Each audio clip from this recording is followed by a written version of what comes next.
Hey guys, Mike here, the Detroit Borg with a look at the Moto X from Motorola. So as you know, Motorola is now a Google company and this is the first phone from that partnership.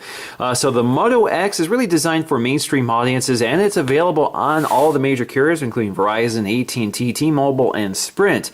Now the interesting thing about Moto X, among other things, is that this is built and assembled in the US. So Moto X designed and assembled in the USA. Now the other thing about the Moto X is that it's highly customizable. So you could use the Moto X Creator to create a version of the Moto X you prefer. So you can select the back color, the front color, you can select the trim color such as the buttons and the camera ring. You can also select the type of material on the back, whether you want the smooth texture or the woven texture. You can also select your boot screen animation, not boot screen, but your message on your boot screen, as well as your wallpaper. So you can do a lot of customization. Now you can get a black or white version stock. So I have the white version, which happens to be my preference all around. Now you can also get an all black version if you prefer to go more stealthy. Now on the back of the box you just get Moto X designed and assembled in the USA. You get a description of what's included with the packaging as well as some trademark information. Of course this is an Android phone because this is Google. So this is running a fairly stock version of Android 4.2.2 at launch. I'm sure 4.3 will come soon enough, or 4.4 KitKat. So we'll see how long that takes to get here. So we have a little tab here to cut. So let's go and slice that. All right, so let's lift the lid and take a look to see what we get. So this is the AT&T version. As you can see, we have the AT&T sticker, texting and driving, it can wait. It's covered in plastic right now, so we're gonna take a closer look at that in just a minute. Let's just get through some of the accessories. So we have this little cardboard tray. We have our literature packet, Motorola. So inside we'll find Moto X. Let's get started. It's a quick start guide on how to use your Moto X, how to install the SIM card, what the buttons do, what the ports are. We have Safe Smart Protected. This is your safety and warranty guide. We also have our accessories in the bottom. So we have our matching white USB cable, micro USB for charging. We also have our SIM ejection tool here. Very nice SIM ejection tool. There you go. We'll demonstrate that. So we have a matching white USB charger complete with that Motorola indent, which resembles the Motorola indent on the back of the phone. 2 USB charging ports, and it's fairly compact overall, so this is a nice travel charger for your phone. Unfortunately, we do not have headphones here, so you're going to have to supply your own. So let's go ahead and take a look at the phone itself. First off, we got to peel off some of this plastic. A little tab here at the corner. We'll lift that up. Now taking a look at the design of the Moto X, it's actually kind of interesting. It's a little different.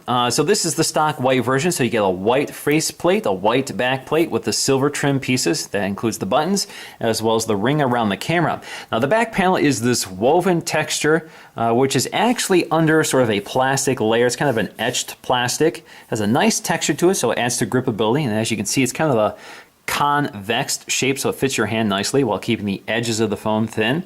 So on the back you find your 10 megapixel autofocusing camera capable of recording video at 1080p at 30 frames per second, an LED flash right below that. You have your loudspeaker, your Motorola branding, which is a nice concaved shape there. Down the bottom you find your AT&T branding in this case, as well as your microphone. So there's another microphone.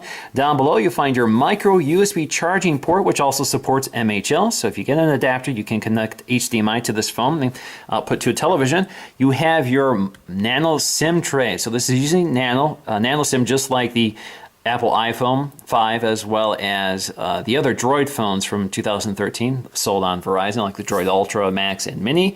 Up top you'll find your headphone jack as well as another microphone. On the side you'll find your volume rocker as well as the sleep wake button. And that's about it. On top, you'll find your proximity sensor, your earpiece, and a 1.4 megapixel front-facing camera, which can record video at 1080p. Now on the bottom, you'll find another microphone right here. This is your mouthpiece, but you won't find any off-screen buttons. They're all on screen here. So it's a pretty minimal design. It has a very nice, dense, solid feeling to it, so it feels really high quality. Definitely not the lightest phone, but it has a nice feel to it. Now just to show you that SIM tray, so I'm going to eject the SIM using the tool they include. So you have a little tray here which is open-ended. So you basically place the card in here, slide it in, and you're good to go. Alright, so let's go ahead and boot this up for the first time. I'm just going to tap and hold that power button. So you get your Motorola animation.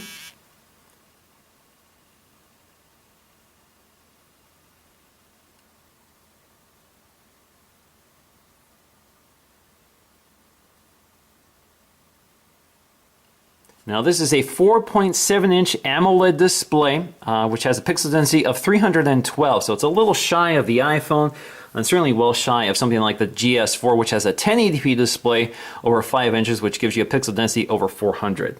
Now the Moto X features an active display, so instead of using a notification LED light like a lot of devices do, this instead flashes the information on the screen. This is one of the benefits of using an OLED display, is because it only lights the pixels it needs to use. So it's actually fairly energy efficient. It doesn't need to light the entire display to show you this information. So basically flashes sort of not incrementally, but it kind of flashes automatically. And the great thing here is that it shows you some of the information here. So right now it's showing me that I have an email notification. Now you can also wake up that notification just by tipping it over like that, or if you take it out of your pocket, it's aware that it's in your pocket and you just removed it, so it will flash this notification screen. So for example, if you take it out of your pocket and you want to quickly unlock your phone, basically all you have to do is hold on that and unlock the phone by dragging it down here, or you can launch right into the app. In this case, it's taking me right to junk mail, but you get the idea. It works with all notifications, so voicemail, text messages, Instagram, Facebook, Twitter, etc. Now, in real-world practice, I actually find this a very convenient way of unlocking the device, especially if you take it right out of your pocket. So instead of hitting the lock button and unlocking the phone, you basically swipe down on the screen and unlock it. So it's kind of a slick, quicker way of getting to your phone screen. So I really like that feature. I think it's one of my favorite features of the Moto X, and it's such an important thing because it's something you do constantly throughout the day. The fact that they've removed an extra step, that they've anticipated the fact that you want to lock your phone, that you can just touch the screen and swipe down, makes a big difference. It seems like a small deal, but it actually makes a big impact on your enjoyment of using this phone. Now, of course, one of the biggest features here is the fact that you can interact with the device without actually touching it using Google Now. So you can say something like, "Okay, Google Now, what's the weather like tomorrow in Detroit?"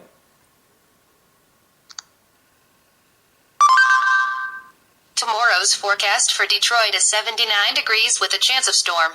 So basically, as you can see there, it wakes up the device, unlocks it, and then gives you the search results, but you don't have to pause for any of those steps. You can basically speak. So let me lock the device again and show you. "Okay, Google Now, how tall is the Empire State Building?" The Empire State Building is 1,454 feet tall. "Okay, Google Now, how tall is the new World Trade Center?"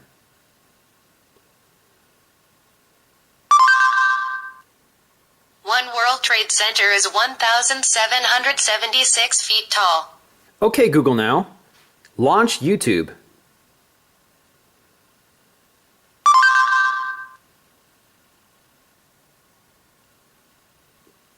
"Okay, Google Now, play Coldplay."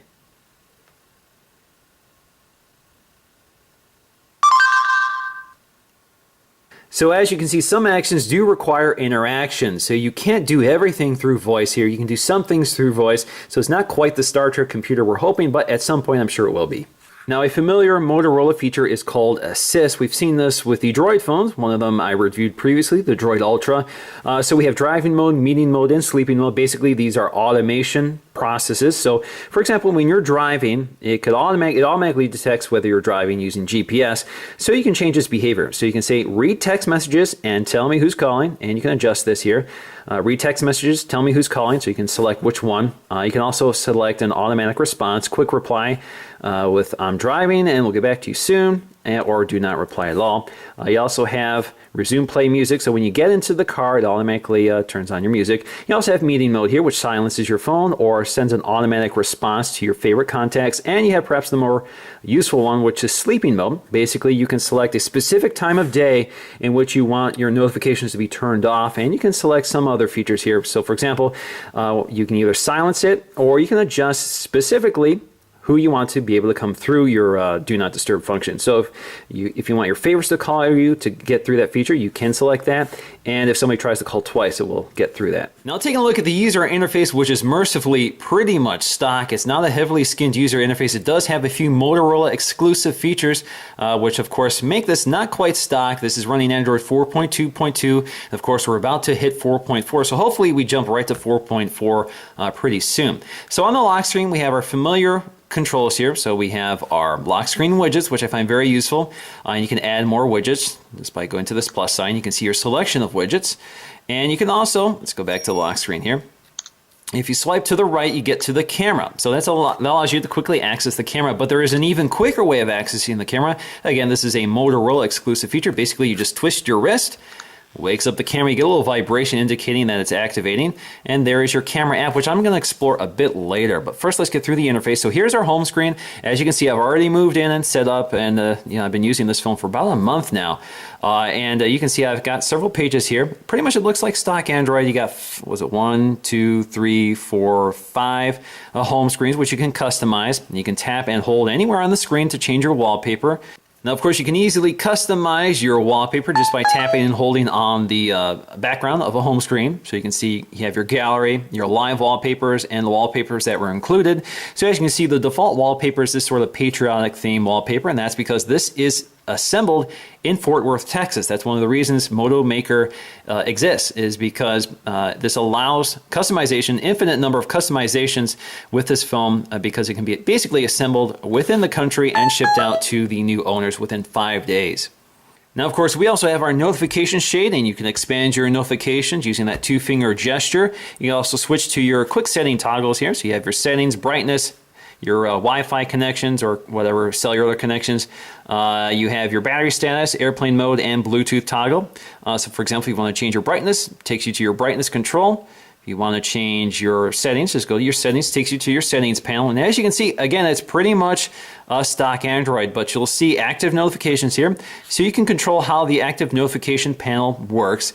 So you can enable active displays. If you want to turn that off entirely, you can do that. You can also manage the type of notifications that come through here. You can also enable more privacy. So if you prefer no information to be available on the lock screen, as you can see when you have your notifications on the lock screen, that information is public. So if somebody wanted to pick up your phone, they could conceivably see what that information is, like your text messages or your emails. And you can use Motorola Connect. Now, Motorola Connect is a feature that works with a Chrome plugin on a web browser. Now, we also have touchless control, which basically allows us to interact with the device without actually touching it. First, let's show you how to train it or to configure this device. So let's go ahead and re-record it. So you do have to hold the phone while training, so let's try this again. Okay, Google now. Okay, Google now. Okay, Google now. Okay, Google now. What's the best smartphone?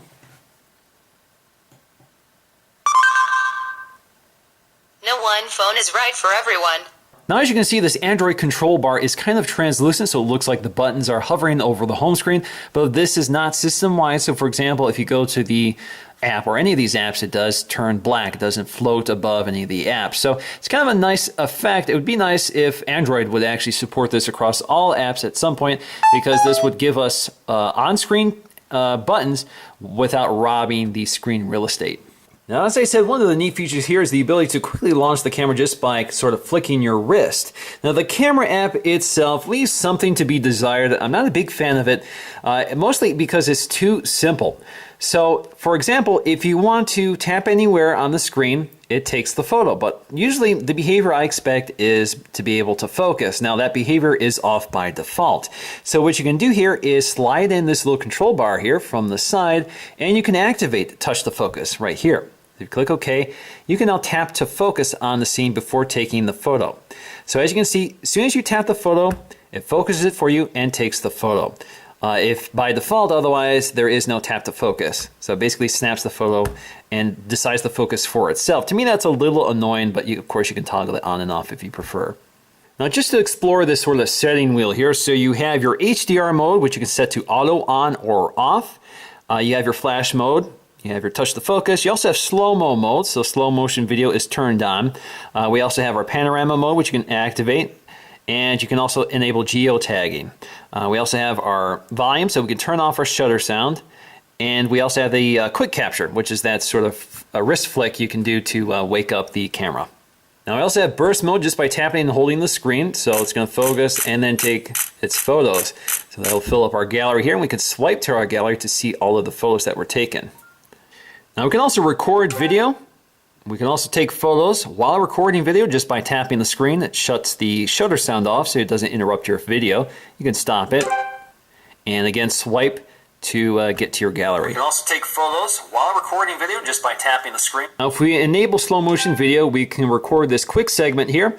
It's recording at the standard 30 frames per second. If we click stop, swipe to play our video clip, you can see the effect here. It's not as smooth as something like the iPhone 5S slow motion mode. So you can see it's a little more uneven. So it doesn't quite work as well, but it does give you that option. Now, in terms of our display, this is one of the highlights of the device. So even though it's not 1080p, it's still a very sharp display. So it won't compete with something like the GS4 on resolution, but the display is brighter and the colors are a little more accurate. They're not quite as blown out as they are on the GS4 or something like the Note 3. Text is very sharp, so if you really zoom in here, even on the smallest text, so even though it's not a 1080p display, it's still really sharp here. Now, one of my favorite things about this phone is just how thin the bezel is at the edges. So you can see the display basically comes right up to it, and the display is laminated to the glass, so it's right on the surface. So it creates a really nice effect. And when you're holding the device, it basically feels like you're just holding the display, nothing else. It gives you a nice large display without bulking up the phone. Now let's go and talk about the Moto X specs. So this is where things are a little interesting and a little unique in the Moto X's case. So right now I have the Geekbench 3 scores up, but first let's talk about what is powering the Moto X. Now Motorola calls it the X8 system on their chip. Basically, they call it an 8-core processor, but it's a dual-core 1.7 gigahertz CPU plus a dual-core Adreno 320 GPU and 2 co-processors, one dedicated entirely to voice. That's the technology that enables the voice control without zapping the battery. So it's really geared toward battery efficiency, and because this is running stock Android, it's a really quick operating system. It runs really smoothly. There's not a lot of cruft over the top of stock Android to get in the way, so there's not a need for a lot of processing power here. But if you look at your Geekbench scores, it scores a pretty average to somewhat low score here. So if you look at the GS4, you can see that the single core processing is about the same, but the multi-core processing is quite a bit different. Of course, if you look at the Note 3 here, again, much higher on the Note 3, which is a higher end or higher spec device. And of course, you have your iPhone 5S, which is a screamer here at 1408 over 2551, a much higher performer with that single core score. So the Moto X definitely isn't a spec machine, but it's a very capable device. Now, I've been using this phone for about a month, and there is absolutely no performance issues. There is no lag. You would never know that this is not a high-spec phone. So it basically performs as any other stock Android device would. It's pretty quick, pretty smooth, and you can launch your recent apps, and you can get around pretty quickly with those 2 gigs of RAM. So there definitely doesn't seem to be any sort of performance restrictions on this device. So you don't have to pay too much attention to those specs if those are a big concern. Now, battery life is the other big story with the Moto X, and it's one of the standout features for me and one of the reasons I really like this phone. So a phone this size usually has a hard time getting through an 8-hour workday for me. I use my phones really heavily, and I work in a building that kind of blocks the cell signal. So my devices really struggle to keep connected to my cell towers. So that really taxes most phones, and I'm not able to get a full workday out of most of them. That includes the iPhone, the GS4, the HTC One, and only the Note 3 can really keep me going for that long without needing a charge at some point during the day. The Moto X is the other phone that can do that. So I'm pretty impressed overall by the battery performance of this device. Definitely a standout reason to get this phone, and that system on a chip, that X8 processor from Motorola, really does its job in terms of battery performance while still providing all of those active features like that active display and that hands-free voice control system. Now, there are 2 features on the Moto X I find difficult to live without when I jump to other smartphones. The first one is active display, for showing me my notifications without actually having to interact with the phone. Basically, you take it out of my pocket, shows me my notifications, and I can quickly swipe on the screen to activate them. The other thing is that it's simply much easier to unlock the phone. So you pull it out of your pocket, the display is ready to swipe to unlock, and it makes it basically a lot quicker to access your device. Because I do that so often in a day, that is a huge thing for me. It makes my workflow a lot simpler. It just makes the device a lot more elegant to use, and it's something I really miss when I go to other phones. Now for me, the second thing is quick capture. So the ability to quickly launch the camera app is a huge thing. And while I'm not a big fan of the camera app itself, it's kind of nice to be able to quickly launch the camera and touch anywhere to take a photo. So if you need to take a photo really quickly, this is definitely the best software solution I've seen to date. So for me, I really miss something like this because there are a lot of occasions when I'm driving, for example, and I just want to quickly launch the camera without looking at my phone.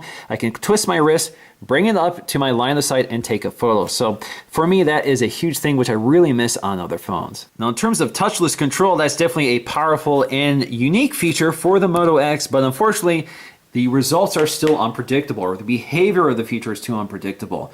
Some things can be spoken to you, other things require you to interact with the device, so you find yourself not really using it just because it's not as reliable as you need it to be. But if you know certain things will always produce spoken results like the weather, so for example, you're getting dressed in the morning and your phone's on your dresser and you just want to ask, what's the weather like today, or is it going to rain today? It can help you out with that. But other things do require you to interact with the phone more than not.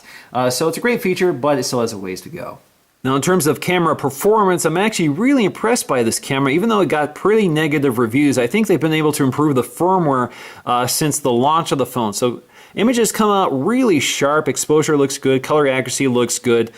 So I don't have any complaints about the camera. It's maybe not the best camera in the world, probably can't compete with things like the iPhone 5 or the Nokia 1020, but it's right up there with something like the GS4 or any high-end Android smartphone. So I'm definitely impressed overall with this camera, and for me, there is no hang-up here. So if you're interested in this device but concerned about the camera, I would say don't sweat it and get this.